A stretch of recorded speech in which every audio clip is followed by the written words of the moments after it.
Welcome back to Make Pods Great Again. I'm your host, John Woolley, here with my bestie, Nikki. Nikki, how are you? Hey, I'm, making it one day at a time. How about you? I don't know. There's snow on the ground this morning here in Cleveland. I was going to say I'm great, but No. we have snow in Cleveland in the middle of May. So it's like, you can just sum up my year with we almost had World War III.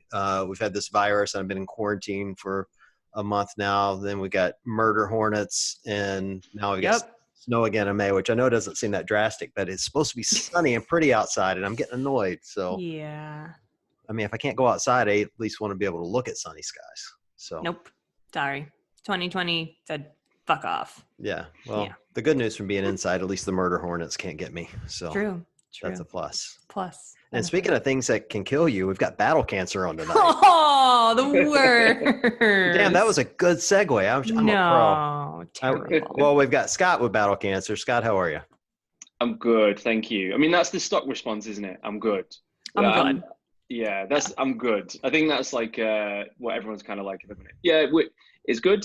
Things could be a lot better, but yeah, we're surviving. There could be much worse things. Like we don't have murder hornets in the UK, so. Oh, you don't? Not yet. I don't know if you guys can hear, speaking of crazy bullshit, I don't know if you can hear the thunder that's happening here right now. I could hear definitely some kind of rumbling from behind. Yeah, what the fuck? It's like freaking me out. It's loud enough to get picked up on the podcasting mic. It rains in Rhode Island. What are you complaining about? No, we're having some weird, insane storm right now that's like shaking the house. Anyway, we've been talking a lot about how we're all stuck here in quarantine and what that means for us. But Scott, what's everything been like in the UK for you guys recently? Yeah, very strange. It's kind of everybody British is suddenly becoming like World War II again.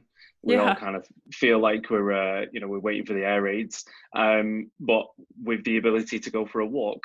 So yeah, it's a weird time. Like it's something that I've never experienced in my lifetime. I've worked in the police for a good number of years. I've seen some very strange things happen, and this is by far the weirdest. But I think, like everywhere, there's a lot of confusion. We're a relatively small island. We're not as big as the US. Like the UK is not even as big as one of your states. So maybe bigger than Rhode Island. Okay, it's bigger than Rhode Island. Certainly not as big as Texas. So like there's lots of confusion at the minute. I think very similar to everywhere, like gyms are closed, like public transport's down. Most industry and sectors are having to be at home. The government here is supportive in some financial packages. So we have some really good schemes at the moment. They will be finishing soon because, there's not an unlimited pot of gold to just keep giving to people. But the mood within the country is like quite resilient. I think that's one of the key things.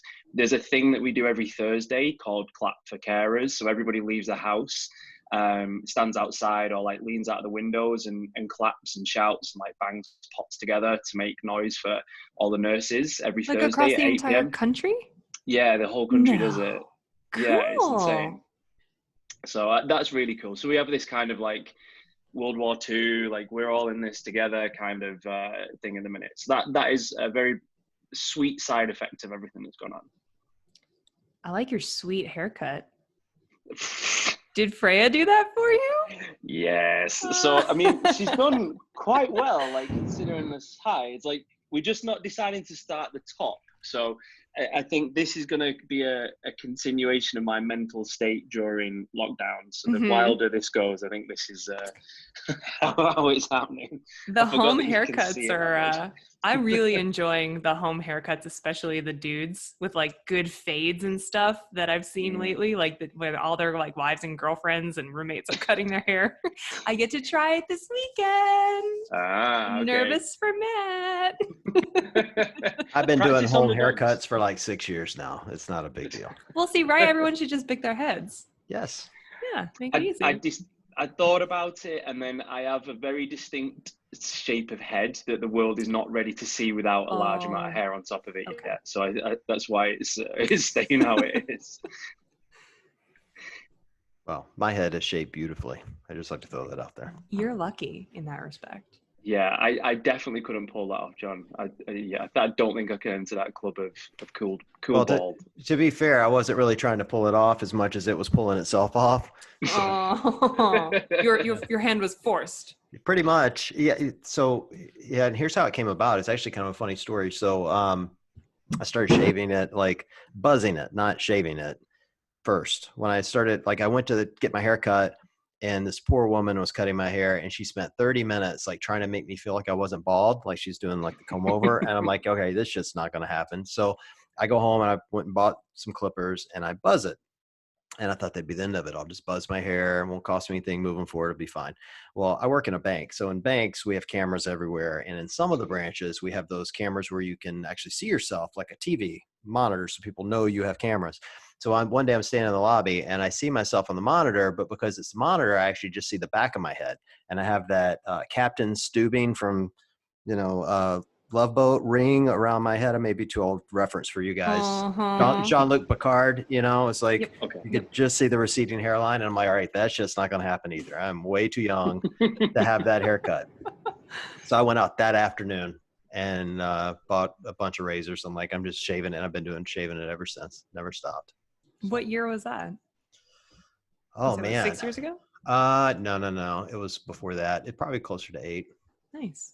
I know. You rock the bald. I like it. I think it's badass. I don't know if it's badass, but it's what I got to do. And it's one of those things like it's just hair. Like, Yeah. I mean, I guess it's kind of appropriate for our topic today, but like I've always viewed it as like this, receding hairline isn't like, it's not the same. It's a defect, but it's not like it's not like cancer, like you Could be worse. there are so many things that could be worse than shaving your head, so it's like, it is at the end of the day, it's still just hair. It doesn't define who I am. Now, if I had your awesome hair, then yes, I'd probably cry, but I never had hair that looked like yours, even when I had hair. So. I think one of those things that has been a change in, like, especially male perception of hair, is you don't tend to see that many adverts anymore for like hair replacement or spray that makes it look like you're not bald. Like, this kind of stuff seems to have disappeared a little bit. Yeah. I don't know, maybe I don't watch enough QVC, but like, you don't really see it that much. And I think that's because people are just happy that it's going, just get it gone. Like, I just really embrace don't see it. Totally. Well, Scott, it's nice to have you on here. And we originally wanted to bring you on because, you've been doing such great work with battle cancer recently. And sort of like everyone else, you guys have been traveling and getting your hand into the sanctionals game. You've been competing all over the world. And now that we're all stuck in quarantine, we've sort of had this opportunity to catch up with some of our favorite and busiest people. So it's nice to have you here to talk a little bit about what you've been up to lately. But before we get into the charity and on all the things you've got going on there, can we talk a little bit about the fact that you have been competing? You were just at Wadapalooza recently. I mean, how is all that going for you? Interesting. So, I mean, like, I've not actually been doing CrossFit that long, so I won't bore people too much, but I fought in like Thai boxing and MMA for many years, and then did powerlifting. So I did powerlifting for like 6 years. Competed at like world level, won championships across different countries, was very small, and I constantly got told by Russian people and Icelandic people that I was very strong for a small person. So it was like, thanks, nice compliment, but also making me feel tiny at the same time. It's cool. And then when we started Battle Cancer, I was like, right, okay, I really want a new challenge. And we had such a huge portion of people that backed us from the CrossFit community. I was like, right, I need to try and do CrossFit. But I mean, like, I started CrossFit like quite old, not old in the world sense of old, but old for like CrossFit. Right. And it was a super strange transition because I was really strong, but really not fit. Really couldn't do, like, I would do gymnastics or I would do things and people were like, you don't have to make it that hard. Like, you can make this easier. So it was, and it was also a massive like ego kick in the face from kind of being the top like 2-3% in the world from powerlifting in my weight class to then being really, really bad at CrossFit. So I think like my first open, I was in the UK, I think I was like 2,000 and something, no, 4,000 and something, I think. Because I didn't know. Really good. We're all like 10,000th or 50,000th here in the States when we do the open. Second. To go. Oh, right. Except John was second. I was second. Nice. No big deal. Thank you. I was like Just to let me know that. 19,500 something. But it was going from being like one of the best in the world at my weight class to then Right. being like 4,000th in the country. It was a really weird transition.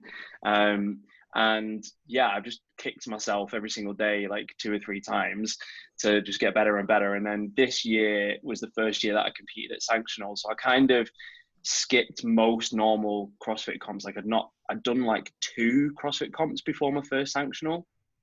And then did Filthy 150. So that was my first Sanctional in the elites and the team. Competed in Norway. And that was a holy kick in the face, having to run up a mountain in like minus 20 degrees. And then competed at Wadapalooza. And again, my kryptonite is swimming. I sink. There's something long gone there. And I am terrified also swimming. But I got in the water at Miami and I did the swim, but it took me the full length of the workout time cap to get back in. And even the lifeguard came up to us at the Battle Cancer stand afterwards and was like, "Dude, we followed you the whole way. You didn't stop. We thought you were gonna die, but you didn't stop." I was like, "Okay, thanks." So I was like, "Okay." So it's been a really fun experience of kind of losing a bit of strength, which I've had to. Like I used to squat like 3.5 times my body weight, and like most have kind of stayed the same, but learning a whole host of new skills. And like, as you guys know, CrossFit can just make you do some, on the face of it, stupid stuff that I've got no idea what I'm doing there. So it's been really, really fun, and super lucky to travel to those places and get to compete against people who are like legit athletes who have been doing CrossFit for a long time. So it's been really, really good. And if this virus carries on, well, maybe that was like the last chance I got to do it. So it's cool too, the fact that you guys get to compete all over the world and sort of tell your message and your story at the same time. Because the teams that you've been on in the elite divisions have been representing Battle Cancer as well, right? Yeah. So it's kind of doing like double duty. Yeah, and I think it's won us over a lot of favors. So whilst we can compete in the elite, we're not mayhem. You know, we're not on that games qualification spot. Like, we can qualify to be in that, but I think Sanctionals has shown that there's still a gulf. So like the people who compete in the elite level, there's still kind of the top 5 to 10% who compete at Sanctionals and elite are the ones that are pushing for the games, and there's still a significant amount underneath that are not pushing that game spot, but deserve to be in the Sanctionals elite spot. But yeah, I mean, it's won us over because judges have got behind us, because they kind of see that we try really hard. We're not shouting at each other. We're not, yelling at each other. It's more supportive, and we tend to like support our way through. And it's been very much carrying that message. And, compared to there's people doing incredible things through fitness around the world, but it's given us a vehicle for people to see us and for us to get to meet people. Like, we wouldn't, people come and interact with us both from the stands that we have and our own events, but they go, "Oh, you're that guy that was really dying in the water in Miami and had to have the boats follow you for like, for 20 minutes. So, oh, what is it that's Battle Cancer?" So it's a great conversation starter, being not that good at what you do. Dude, I was watching the swim events in Miami, and I was with a small group of people, and we were taking bets on who was going to drown. Swear to God, like, because they had all kind of boats out there and people on jet skis and whatever, and there is a significant difference between the people that are even decent swimmers and the people that just can't swim at all. And those poor people that can't swim at all, they're out there basically like dog paddling, Oh my God, it was so funny. I mean, it's not funny to like think somebody's going to die, but it was funny to like, it was funny watching the lifeguards. Like, you could see their level of concern changing based off the person they were following, It was really great. I mean, maybe you witnessed my attempt, and I think that would have probably broken you from finding things funny. Because, I mean, you got to the front and they were like, "Oh, you can have a float." I was like, "Okay, I'll take it with me." I still can't swim very well with a float. So I was like, "I'll take it with me if it makes you feel better." But I basically swam that entire thing just on my back. And I was like, "Okay, I'm out here now." And I swear to God, those boys moved further and further and further away. Aww. So I was like, "It's getting closer." No, it's just got further away. No. And you could hear like the announcers and the commentators and MCs just getting further and further away. And I was thinking, okay, maybe I'll set some kind of new record for Wadapalooza, like biggest distance swam by accident before they realise he's lost. Like something else that can get us some attention. I don't know. That'll get us an appearance in the morning chalk up. Mm-hmm. Team member disappears off the coast of Florida. Whatever you got to do to raise awareness. I will say that Wadapalooza competition was a big eye opener for me. I mean, to your point around the difference between the elite teams and just the really good teams is like, I don't watch a lot of team sports. Like my like hidden secret is I don't love watching competitive CrossFit. Like I like watching the really competitive people. I don't. Look, after you've seen one group of people do thrusters, why do I need to watch 5 more heats of that? Like that shit gets boring fast, you know, but I did go watch the team events, and that part was really interesting to me because you can see a lot of differences even in individual teams. Yes. You know, like you'd watch, I specifically remember watching the one swim event that had the D ball where they're throwing it over their shoulder. Yep. And I was watching the women were doing it, and you'd have 2 women on the same team. They'd be basically the same size, and one would just be crushing it, and the other one could barely pick the ball up. And so it's like kind of funny to watch and interesting at the same time. And then you start comparing these teams, to your point, to the Mayhems. And you're like, man, the gap between these doesn't seem like it should be that big, but it's monstrous. Mm-hmm. Yeah, it really is. It's a huge part of circumstances as well. Like I think Sanctionals has brought teams of people together from the super team side, and then also it really highlights those that actually like effectively live together and train together and every single day, and they can read each other's minds. And I think you look at, it's kind of difficult with Mayhem because it's Rich Froning, but even if you take him out of the equation, you look at those guys and they move in unison. They are paced exactly right for the person who's got that weakness in that workout. And you very rarely see them look like they're panicking or going fast. They're like the Terminator. They just don't stop. And that's the key difference. You'll have some teams where you have really strong individuals that will elevate that team because they've got such a strong individual performance. But I think as the team aspect of CrossFit develops, I think it will end up being like the NBA. It'll end up being like football. It will be people that are specifically brought together, trained together, and they're handpicked because of what they can fill in the blanks for each other. And I think you see that when you compete with people on the floor, you notice that like wholly when you're there and you're like, oh, my strong dude in my team, yeah, he's still not carrying us as much as like that entire team is getting us through. So it's an interesting one, teams, and it's a shame. Obviously, we're not going to get that at the games this year, like however else it's going to be presented at Mayhem, where I'm sure Mayhem will win it.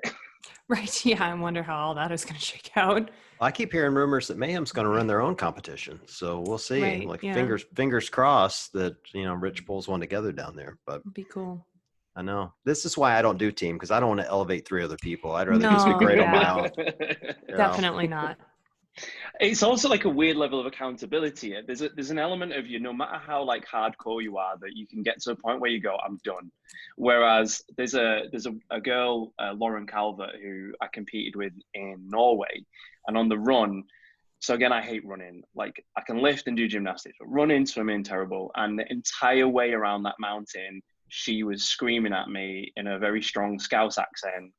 She's from Liverpool in England. She was like, lad, keep running. Lad, keep running. And then there was teams catching us up. And she was like, if that team catches you up, I'm going to beat you so bad when we get off this mountain. And she's a scary woman. She's like, she's kind of like a mini version of Sam Briggs. So nice. You don't mess with Lauren Calvert. And she was screaming that entire way.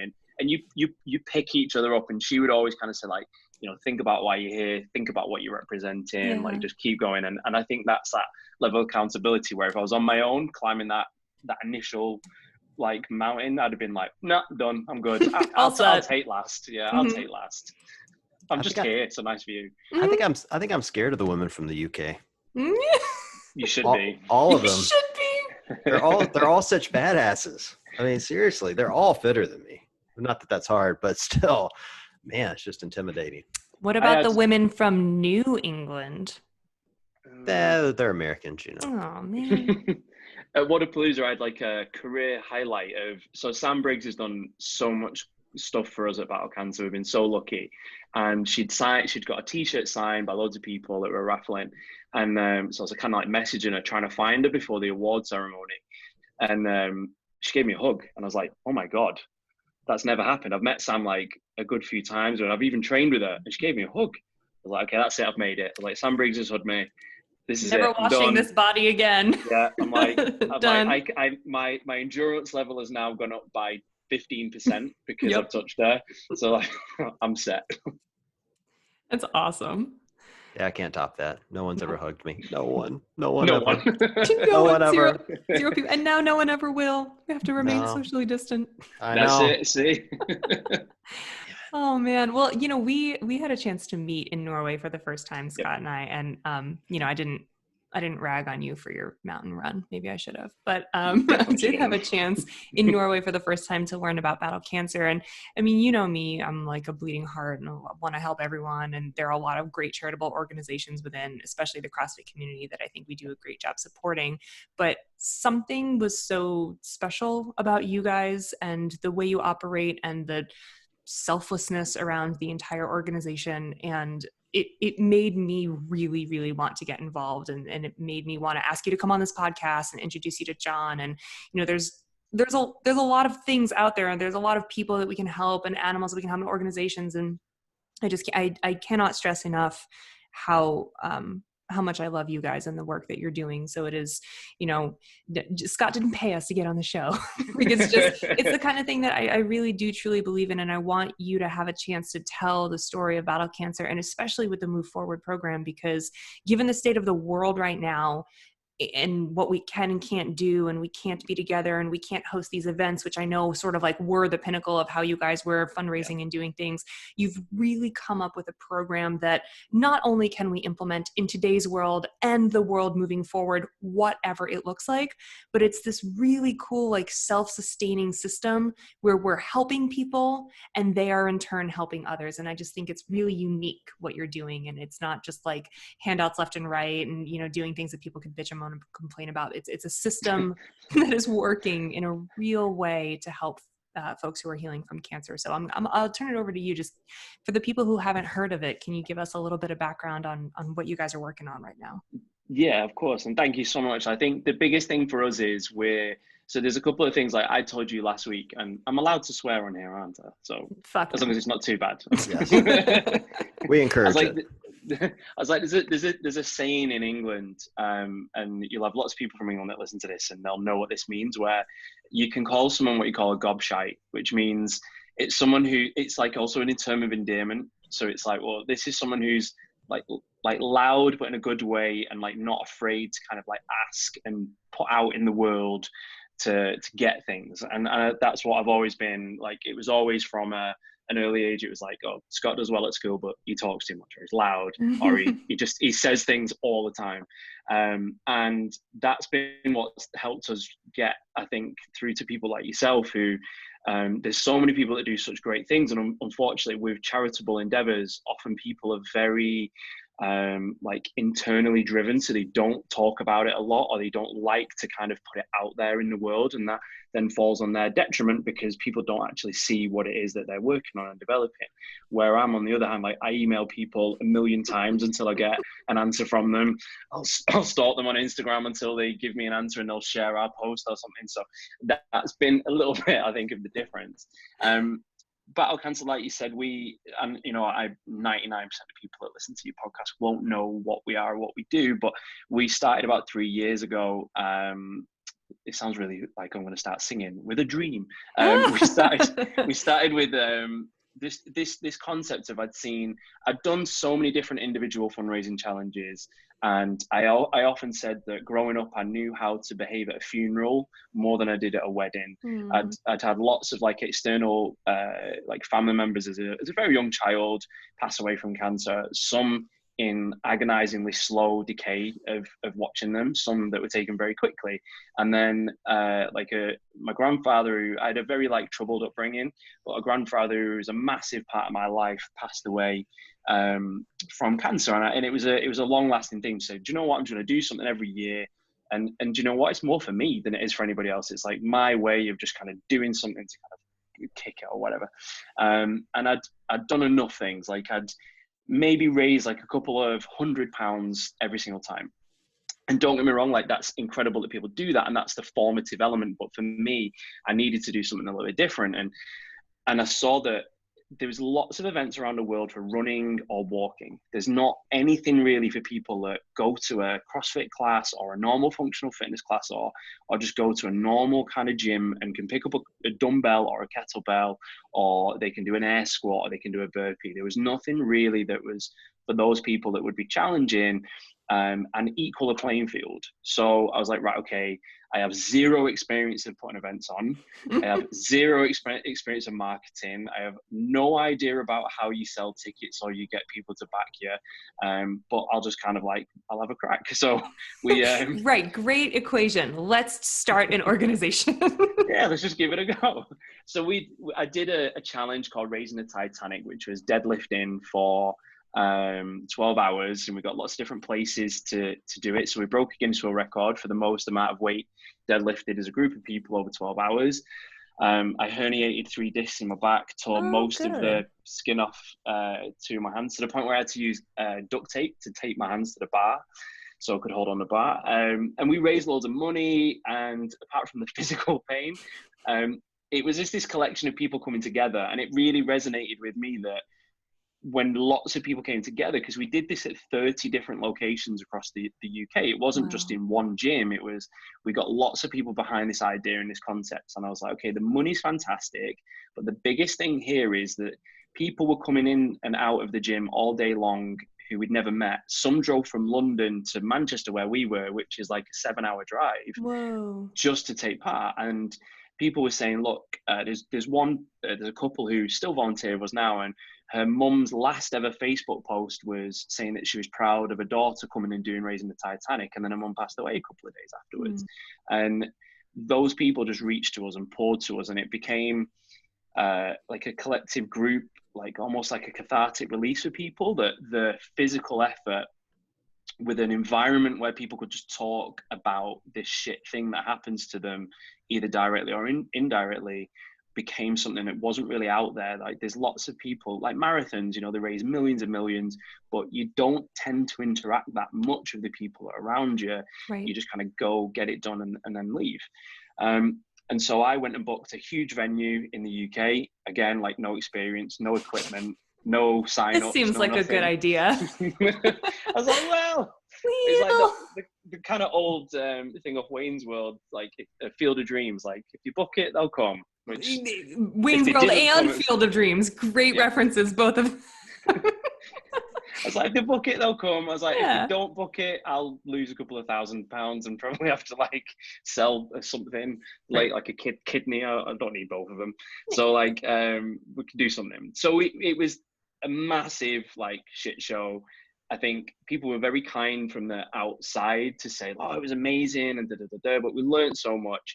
But the overall feeling was it raised thousands and thousands of people just attached to what we were doing from inside the events. Like, we have a live DJs, people are dancing, and we have the charity. We have multiple charities there. And the difference with Battle Cancer is that we want to encourage people to use us to fundraise for a charity that means something to them. So there's incredible people out there that do great work, but they're all very specific. And we felt that I couldn't ever look at somebody in the eye and say, do you know what? You can only do my event if you do it for this. Like, it needs to be something that's internal and it's a driven thing for you. So yeah, over the past kind of like 2.5 to 3 years, we've gone from one event to, we had 7 events last year. We had like 5,500 people do the events last year across Europe. And before coronavirus decided to appear from wherever Trump says it appeared from, we were embarking on tour in the US. We'd driven in one really old van that we'd hired from bottom of Miami all the way up to California. And we just dropped into gyms. We took over the classes and we told people what we did. We ran them through our kinds of workouts. And we just connected with people literally from all those places. And there was common themes. So it doesn't matter where you're from, where you grew up, how much you earn, like none of that matters. Everybody had been affected, and they'd all been affected and had the same terrible feelings, the same shit experiences, and not being really sure where they could kind of have an outlay of what that was. So like you said, you know, we've had to really shift like our events. Luckily, most of our events are at like the tail end of the summer. So we're hoping they're still going to go on, but we've had to be really realistic and look at what's going on in the world right now. And for us to kind of keep trying to push our events, it's very difficult. But we've been blessed that we've worked with a fantastic organization for the past year that's gone hand in hand with our events. So the Move Forward program was developed by a guy called Simon Darby, who's over in Ireland, and he's a young person's social worker for people with cancer. So anybody from the ages of 13 and above who develop cancer, he effectively walks into your life with a halo on and just does unbelievable things for people. He has rebuilt people's lives. He's rebuilt, young women who've had to have their legs amputated to remove tumors. He's taken them and turned them into just phenomenal people and helped that. And Move Forward is been hand in hand with our events. So what's happened is that the Move Forward program, and I'll really briefly kind of say what it is, but that program has had an end result of the people attending our events. And they often call our events their CrossFit Games, because the people who were once facing their own mortality and having, major surgery, having radiotherapy, chemotherapy, they never felt they would be in an environment where thousands of people were cheering for them to do something physical. Right. And, and not many people do. Like most people who compete in CrossFit events, they don't have 3,000 to 4,000 people in a crowd cheering for them. It unfortunately doesn't happen. That's kind of, for the best in the business. So it's given them an end point. And we've had, one young lad who'd been in the Move Forward program had a brain tumor, and he was a high level rugby player before he had a brain tumor. And his brain tumor took a lot from him. And he did the Move Forward program, came and did Battle Cancer Dublin. And they all know this, so I'm not dropping anything. And my kind of director impartiality might go, and I'll never get to work with anyone big after this, but the team from Move Forward accidentally found their way into like the final men's heat. I don't know how it happened. It just these accidents happen in scheduling, and they kind of were in the top like 5, so they ended up in that. And there was that literally about 2,000 people all watching this final heat, and the young man, they were incredible. They were all into they ended themselves of how hard they tried, and they were all on the floor, literally in tears. And his dad came up to us afterwards and said, "I never thought I'd ever see my son have people cheering for him like that." And unfortunately, he has had a reoccurrence of his brain tumor, and subsequently, I don't know how he does it, but he's done another 3 of our events since. Oh my word! Whilst undergoing chemo for his brain tumor, and is unfortunately sitting on a potential diagnosis of not being sure how long he has left. But he is like an antithesis of the kind of people that we've developed. So our events are filled with people doing incredible stuff, but the Move Forward program and the people that it's developed are people that's lives have hinged on our events and the actual program in and itself. And I could bore you for hours and hours about the people and their backstories, but the Move Forward program in essence is we fund people to do 10 weeks of CrossFit classes. And please, CrossFit, don't come and shout at me for using the word CrossFit. We fund them to do 10 week of CrossFit classes, and that's 2 a week, and they're done outside of normal coaching hours. So that's not in a normal class sense, because often people who are coming back from illness, or certainly have never dealt with fitness before, have massive worries about walking into something. Even as supportive as a CrossFit gym, it can still be a very daunting place. So it's done outside of normal hours. They have a travel subsidy, so we help get them to the venue, because people who've been affected by cancer, even in countries like the UK where we have a national health service, they're hit financially in unbelievable ways. So you would like losses of jobs, insurance premiums, what you have to pay out, it's untold. So we want to make sure people can get to the classes to get the benefit for number one. And then during that 10 weeks, they're monitored and tested on a number of physical changes, but also mental health changes. So they have simple stuff like grip test, lung capacity, like strength over a certain amount of reps. But then they also have questionnaires about how they actually feel. like mentally.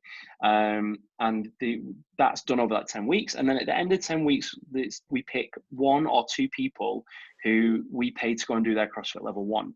So they become a coach. So they then, not only has this person been an active cancer survivor or undergoing cancer and potentially will continue that fight with cancer for many years, they've been through the program, they've seen the benefit, they've supported other people, and then they're now in the position where they carry that class on for another 12 months as a minimum, often like longer. So it's a self-sustaining thing that we then do another 10 weeks the next year. Another 2 people are picked to become coaches. And then you literally have cancer survivors becoming inspirational coaches. And not just from the physical lessons that they learn, but they're supported throughout by a bunch of professional social workers. So who help them with mental health referrals, who help them to kind of verbalize the things that they've learned to help people in that new position. And so Mark, I talk about Mark a lot. He had open heart surgery to remove a tumor, and he's a move forward coach. And Mark's a really tall guy, like quite big. And before his diagnosis, it was always like, oh, Mark, big man, he's a big fella. And after his diagnosis, he was very much cancer patient, the ill one. Everyone's a bit scared of him. They're a bit like they don't want to touch him. That, you know, like he's a bit delicate. And he faced his own demons, and he still does now. But he particularly talks about, you know, borderline, you know, suicidal thoughts. How he would be in fear that things are always coming back. How his identity was taken from him, and he now talks to people who've got that exact same thought and problem, but on the other side. And not just in a cheesy way of like, oh, it's all going to be all right, because we don't believe in that.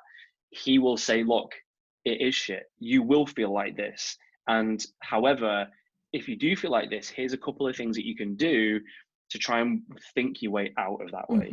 And on top of that, the workouts that they do, it's not just like wrapping them in cotton wool. They do hard workouts. They are pushed. They sweat. They move. It's about treating people as equal.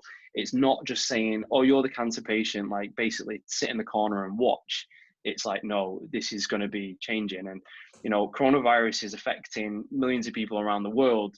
Cancer does, you know, there's nearly 9 million people in the Western world that die from cancer every year. You know, there's 60 to 80 million people that are diagnosed with cancer every single year in the Western world. You know, that's a lot of people. And if you look at those that rely on those people for family, for work colleagues, for friends, like that network of people affected is phenomenal. And if we can change all across the world in mini pockets those people and get them to keep continually helping others, then we don't need to throw thousands of pounds at individual people. We just need to keep this self-sustaining program going for people to actually make a change. And instead of a bad virus, we want to make a good virus that spreads and that changes stuff. Yeah. This was like the coolest thing that I sort of learned about this program. I feel like, Scott, when I first met you and you explained this to me, it's like, you know, when people are going through cancer treatment, or even when they've been, you know, granted the wonderful diagnosis of remission, you think that they're like released back out into the world and that everything goes back to being normal. And it's like, it's not true. These people are like shells of their former self, all the shit that they went through, and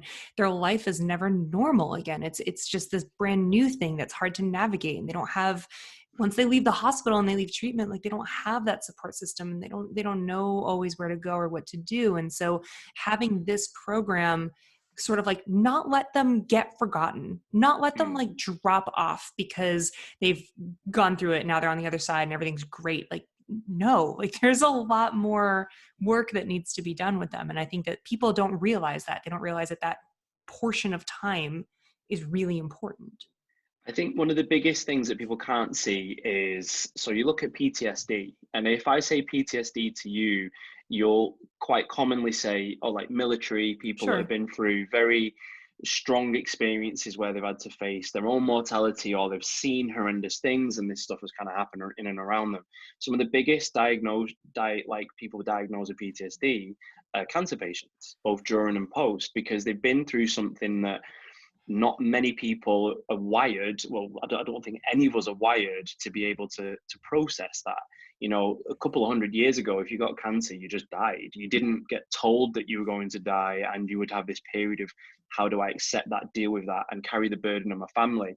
And unfortunately, once you kind of physically ticked that you're well enough, so it's like, okay, you're in a remission enough, the tumor's reduced enough, there's nothing much more we can kind of do for you now. You literally left out the door, and they'll be playing trumpets and clapping and doing party poppers, but that person will be suffering high amounts of trauma.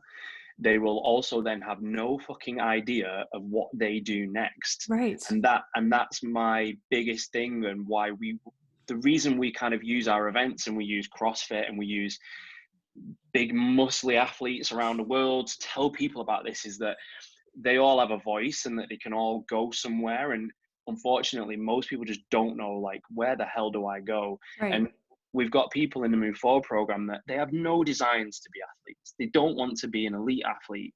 They want somewhere where they can be mentally fitter, they can be physically fitter, and those two go so integrally hand in hand. And they just want to be better people at the end of it, and share that experience with somebody. And, you know, we don't have, I wish to Christ we did, but we don't have the money to kind of say, here's a gigantic like space in every single city across the world where you can come and you'll get to speak to people like, you know, people who are trained in this. You know, we don't have the money to develop huge amounts of educational studies on the right thing to do for someone in these amounts. What we do know is that sticking people together who've got shared and common experiences, that works. People identify and support each other. Yeah. Stick that on top of with making them do max cals on an air bike, and trust me, that is a bonding experience that people can very quickly like Totally get their head into. Well, it's like, look, it's like we're training cancer survivors to then train cancer survivors. It's like the AA model. It's like, you know, you can't be a sponsor in AA unless you've gone through the program and you're living sobriety every day, because how can you speak on it unless you've lived through it? So we're literally training people to develop the next generation of like well-rounded, mentally and physically adjusted people. It is such an awesome cyclical system. It's like the shit. It's the shit. I love it. I'm all in. I don't know, Nikki. I think I'd rather die of cancer and do max cals on an assault bike. You might be there. That's the other things. They got to be willing. I mean, I'll do other WODs, but come on, man. Like, that's just cruel and unusual punishment. Yeah, it's just rude. Well, we know you had cancer, but jump on the assault bike. This will be good for you. I think it's more... You should be like forever exempt. Like if you're a cancer survivor, you never have to get on the air bike. Yes. See, but they're the toughest people. So totally. This is the thing. Like there's people who, so a really good friend of mine, Craig, he at the moment, unfortunately, is dealing with a brain tumor, and he lost his mum when he was really young to a brain tumor. And, you know, it's nothing to do with hereditary. It's just the shittiest like set of situation. But Craig is hard as nails. Like that's the thing. Like to me, if you say to me, "Oh, go and do a 3-mile run up a mountain," I will moan and bitch about that for the entire time, and I'll tell everybody afterwards, "Look what I did. It was so hard." Mm-hmm. They genuinely, nothing to them is like, they've built up this innate ability to deal with pain and to like work it in their head. And the other good thing with the program and making people do physical stuff together is like they realize how strong they actually are, and that they're not weak. And trust me, say to me, do like 1 minute max on a assault bike, I'm going to be doing everything I can to like point at a meteorite out the window, to run away, to like bribe you, to do everything. And they're like, do you know what? I've had to have all kinds of evasive things done to me. That's easy. I'll do it. And that's like that key difference of those kind of people that I don't think I'll ever be able to fully justify and get in my head. You know what I think is one of the coolest parts about what you guys have developed is that you are able to pivot it so well to adjust to what we're doing now. I mean, the fact that you had based the organization off of events and that has really got you down. I mean, anyone who participates in a charity knows that like when you got a thing that raises money and you can do the thing, it's like, fuck, what do we do now? But you've got this program that you can still run even in these crazy times, right? Because you guys are doing Zoom classes.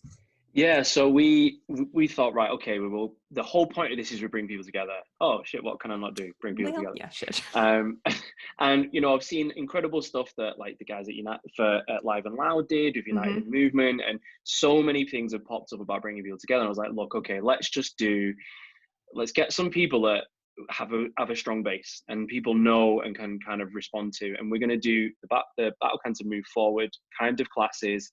We're going to have Q&As. We're going to talk about things that people maybe don't normally talk about on this, like most of kind of like online fitness classes and workout at home, they're all very positive, very upbeat, and but we're not afraid to kind of talk about something that's not the normal topic of conversation during them. And we've been so lucky, like we've had Noah Olsen do one, we've had Zach George do one, this week we've got Lauren Fisher and Rasmus Anderson doing Awesome. it, we've got Rory McKernan doing it, we've got a certain CrossFit Games commentator lined up to do one. No, come on. So and it's what it's helped us do as well is show that a lot of kind of like charity movements or ideas or concepts are always like language based, and I've talked a lot to people about the fact of CrossFit as a common language.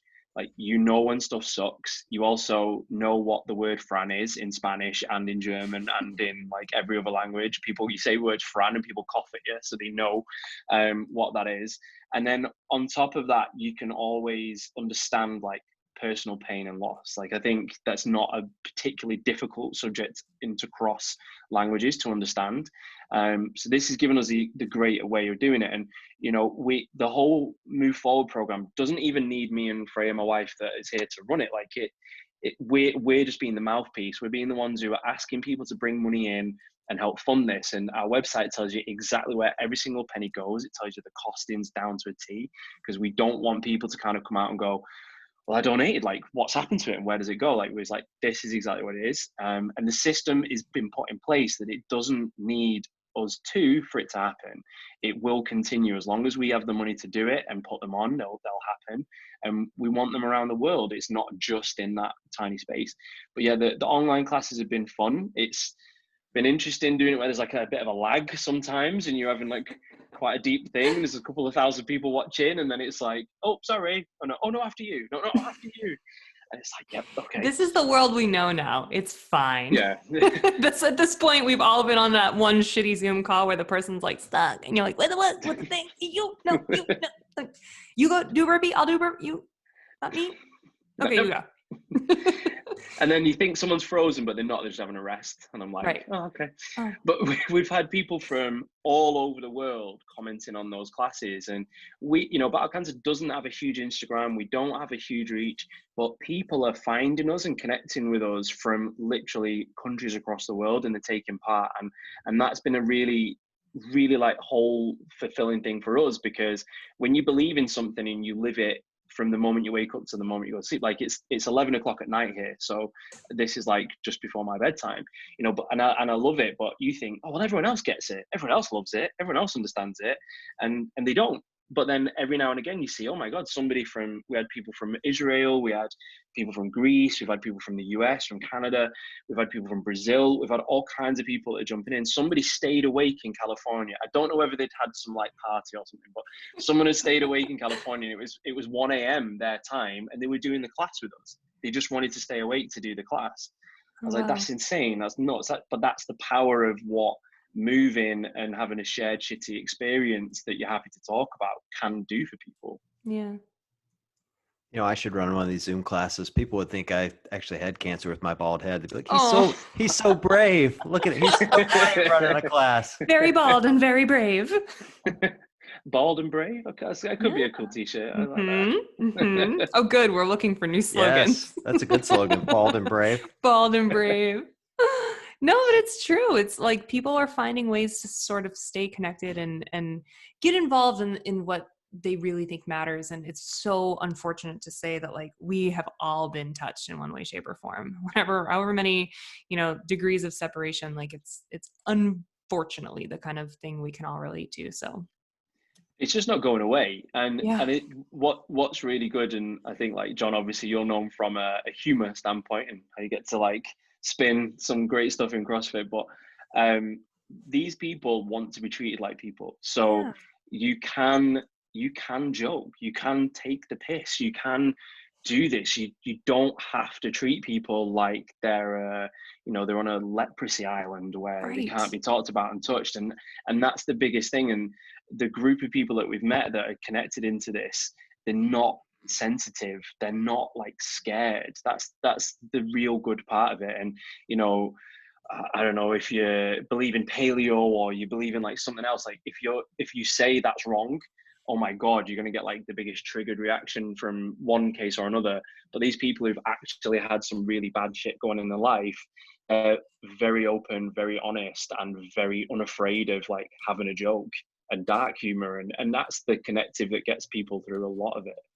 Well, then you definitely need John to host one of these classes. Well, I mean, look, the people who have the disease typically have really dark and great sense of humor. Their loved ones, not so much. Very Like, true. That's what, so, there's a fine line in how much you can make fun of. But, I have found, I've done some work for some cancer charities, and I did a shirt last year for a different cancer charity.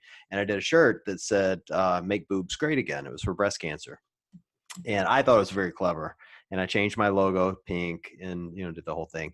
And the survivors of breast cancer thought it was hysterical. But man, I got a lot of hate mail over that. A lot. And it was always the people that didn't have it that were all pissed off, but the people who had had it were like, this is great. Thank you so much for raising money. We really appreciate it. Yeah.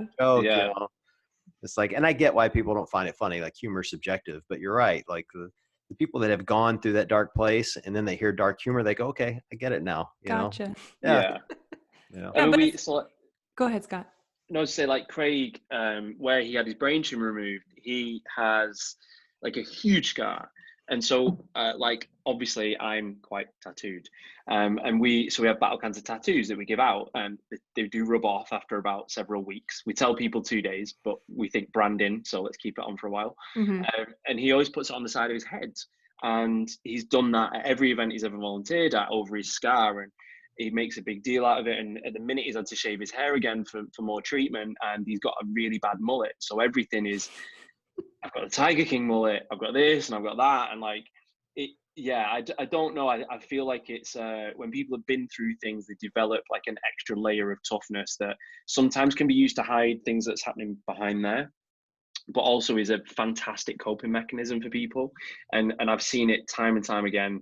And, I'll be super honest, as the British guy, I was very worried at coming over to the US that people would maybe be too positive, or people would kind of not want to talk about things the way that we've talked about things in classes and at events and stuff. But like, even at Wadapalooza, when we were there, people were coming up to us in the hundreds and just sharing stories and talking about things that are pretty dark. Like, there's a misconception probably in the UK that everyone in America is positive. Everybody in America believes like that everything's great, and it isn't the case. And people were very happy to say like, no, this is pretty shit, and like this was bad, and this was a terrible time. So I think it's an interesting one to say like how you got quite a lot of hate from that. But I would say, they're the people that I think no matter what you'd have done, they'd have probably been wanting to send you some kind of hate mail. Like, I get hate mail every day. I got two today alone, just over a relatively innocent Jesus meme. I mean, so, I mean, if you can't post a Jesus meme, come on now. Well, see, Come on. Here's where my problem is, because now I'm like racking my brain for more Jesus memes. Like, I'm just gonna like a whole day of Jesus memes. I would love that. I would laugh. Now, here's what I usually do, and this is absolutely the truth. I usually post something more controversial, but is less controversial at the same time. So, like, here's an example. I did this before. I posted one like the Jesus meme, and then I follow it up with one that's a meme of Santa Claus shooting some kid in the head over nanos or something like that, and nobody complains about the kid getting murdered. Okay. But everybody complains about, the meme about, Jesus, with whatever. Jesus in there, yeah. And so then I can ask them, well, how'd you feel about the kid getting murdered by Santa Claus? I love pointing out the hypocrisy to people. It's like, at some point, you just got to go, you know what? It's a joke. If I didn't get the joke or I didn't like the joke, okay, but I don't need to complain about the joke. Like, life is too short. If you didn't like the joke, perhaps the internet is not for you. Well, I mean, that's an unfollow button. Yeah, that's the point. Like, I think about what you guys are dealing with. and particularly the survivors and the people that are battling the disease. And it's like, life is too short to worry about some stupid joke, which is all it is. Like, if I didn't like it, change the channel, move on. Like, people are really suffering. Like, go help those people. Yes. And to your point, don't treat them differently. Like, I don't know. I had a friend that had cancer.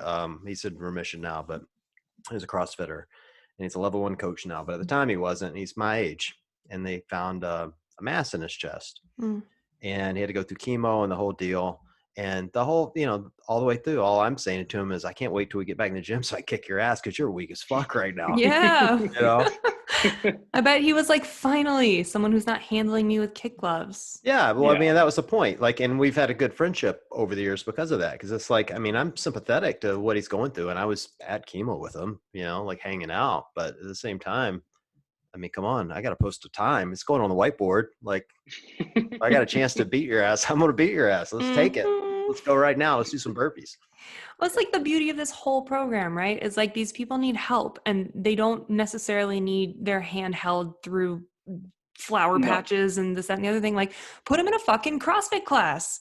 You know what I mean? Like, that shit is hard. And people don't want to hear you just say that's so bad and pat you on the arm. Right. There's nothing worse. Like, that's enraging to people. Right. And that's the whole point of that. Like, we believe in empathy, not sympathy. And sympathy is the most anger-inducing thing ever, because it's like, you don't really give a shit. Like, you don't care. Like, you're just saying it because you think that that's like a socially acceptable response to say in this situation. Whereas, and also like having a degree of separation as well. Like, you come into a CrossFit class and everyone's equal. It doesn't matter whether you're a lawyer, whether you're a cleaner, whether you pick up trash for a living, or whether you're a multi-millionaire. Like, it doesn't matter. The minute you walk in, and it doesn't matter if you've got Nobles on and you're a billionaire, or you've got Nanos on and you've got them on discount. Like, it doesn't matter. You're equal. And I think that's the beauty of what we do from the events and from the program, is everyone's getting like scratch. Everyone's starting at zero. Totally. And doing it together. Like, what gets me is like, if I've had a shitty day at work, I need to go work out with my crew, with those people that are going to sweat alongside me. And I might shed a tear during the workout. But like you said, it's like cathartic. Like, I need it to clear my head. I need it to be in a better space physically and mentally. And like, I'm just trying to look okay naked, but it's more than just that. It's like, my community gets me through that. My community at CrossFit gets me through a shitty day at work. Can you imagine what that would do if you needed it to get back on your feet in life? Like, it's crazy. It's just, I'm so sold on this system, and I'm so sold on like the self-fulfilling nature of it, and putting people at the helm, putting cancer survivors in a position of power and authority and support for additional cancer survivors to go through the program is like genius. Also appreciated that your analogy said you had to be a billionaire to own Nobles, because that's you heard that. accurate. I heard that too. That is totally accurate. I also you got those Nanos on discount though. Yes. I was thinking at the top of this whole conversation, you're talking about the guy, competing and working out with the brain tumor. And I'm like, I took a wad off last week because I had a hangover from like 2 tequilas. Like, I feel like shit. Like, and I think that is the empowering thing though about getting these people in the boxes, is that, it, for one, for those of us that aren't suffering from anything, it makes me go, all right, fuck it, I got to get off the couch and go do something. Like, right. I can't let this guy kick my ass. But I think it does give them that empowerment of, all right, I can go do what everybody else. It isn't about the score. It's just about putting in the work and being with the group. And I think that's really, really important. Like, that self-confidence that you build in people is a very healing property, for sure. I mean, this is probably like the worst place ever to say this, and I'll probably come and shoot me back in the foot tenfold.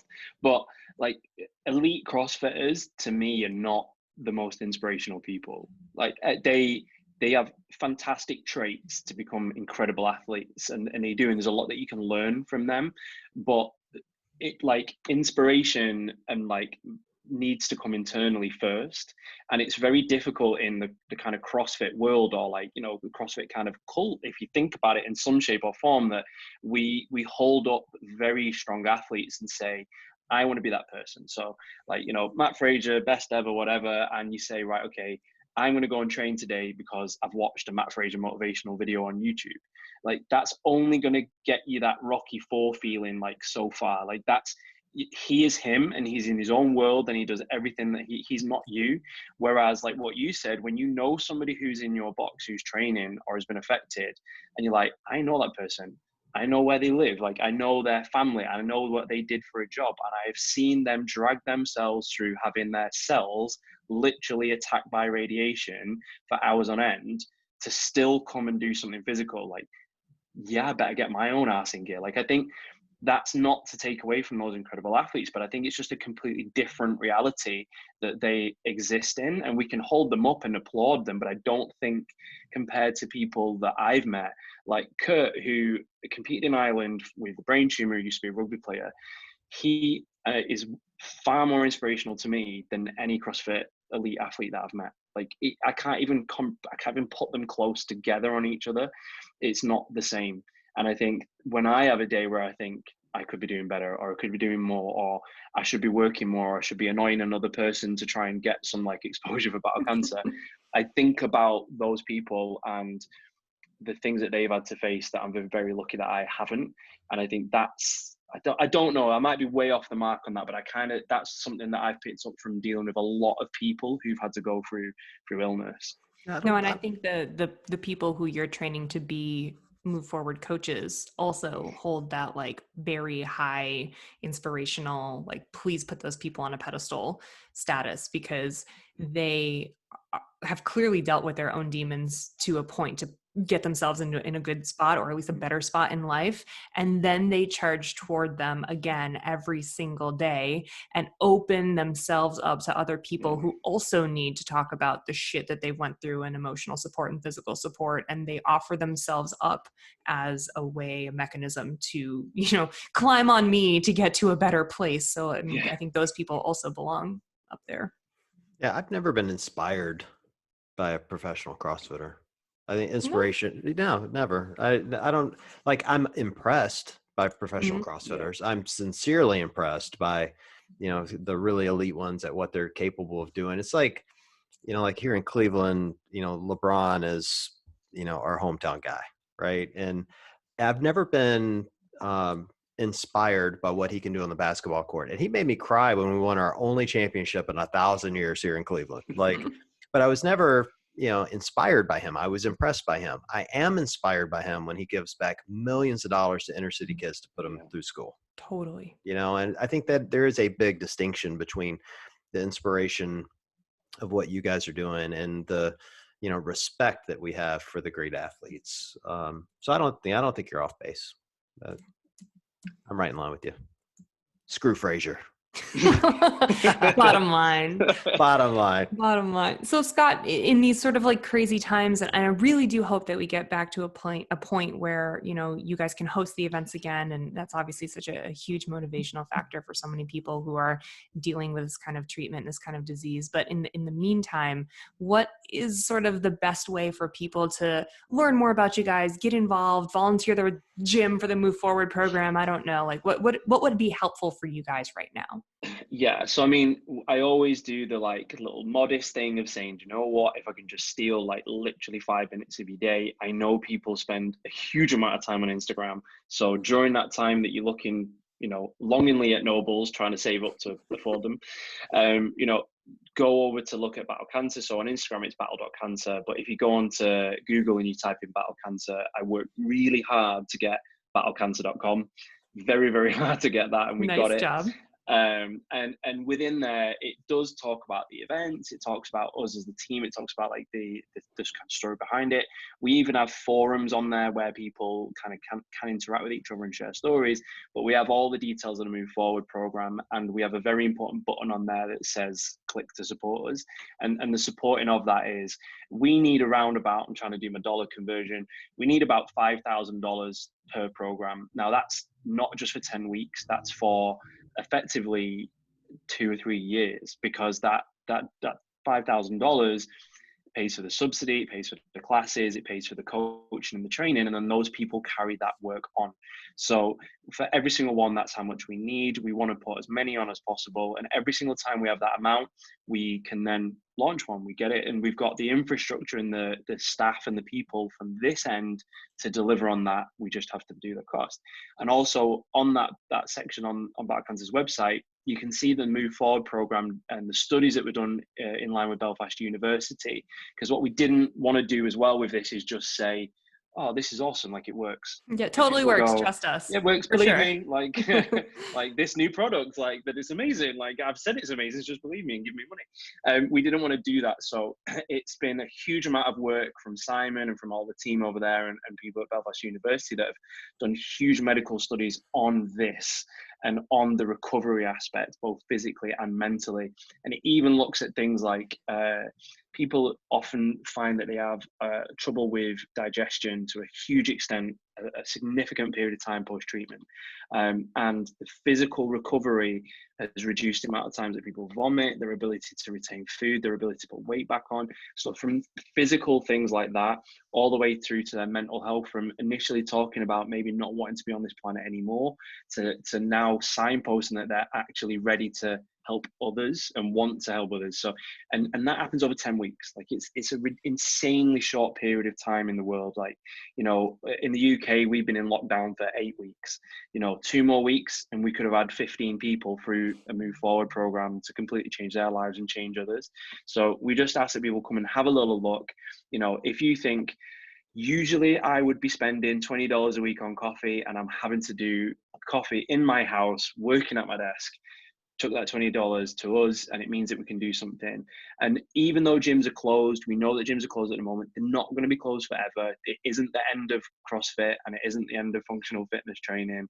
And we are already in conversations with key places in the US and in Europe that the moment that we're allowed, we can get these programs up and running. We just need people to support. And CrossFit has very rich people in there from very professional jobs who have lots of disposable income to spend on every single different item of headband, clothing, knee wraps, lifters. We do love gear. Finger tape. Like, you know, I know you guys have got money because I see what people wear to just do burpees in a class. We know people can help us, and it's not even helping us. Like, it's the old thing. I said this to you the other week. I was like, you know, it's that thing of, don't give a man a fish, like give him a fishing rod and teach him how to fish and you'll never have to give him anything ever again. And that's the whole point of Move Forward. Like, help us give these people their fishing rod and just watch the difference that they'll make to people across the world. And you never know, it may end up coming back and helping that person at some point. We really hope that it doesn't have to, but chances are it will affect and help somebody that maybe you know, or, you know, it will come back around. Totally. Oh, it got quiet quick. I know. I figured you'd wrap us up. Oh, am I? Am I wrapping us up? Scott, it's been fun, man. I appreciate you coming on and sharing your story with everyone. Certainly valuable time, I hope, for the community, even though you said you weren't inspired by Fraser, so that's okay. So that's me done. That's it. Back cancer's done. Yes. If you take one thing away from this conversation. Battle Cancer doesn't like CrossFit. That's what you guys can take away from this. No, you guys are doing great work, and we appreciate it. And we're certainly happy to help you guys any way we can. I mean, I think, you know, I think maybe Nikki said it. We've all been touched at some point or another by horrible disease. And, you know, I think we could, you know, even just name CrossFitters that have had it. And, you know, until it goes away, we need to continue to battle it. So thank you so much. Nikki, as always, it's been fun. Thank you for booking the happy topics. And I'm really good. I'm really good about that. All right. Well, we appreciate it. For everyone listening, thank you for being on tonight. Lots of fun as always, and we will talk to you guys soon.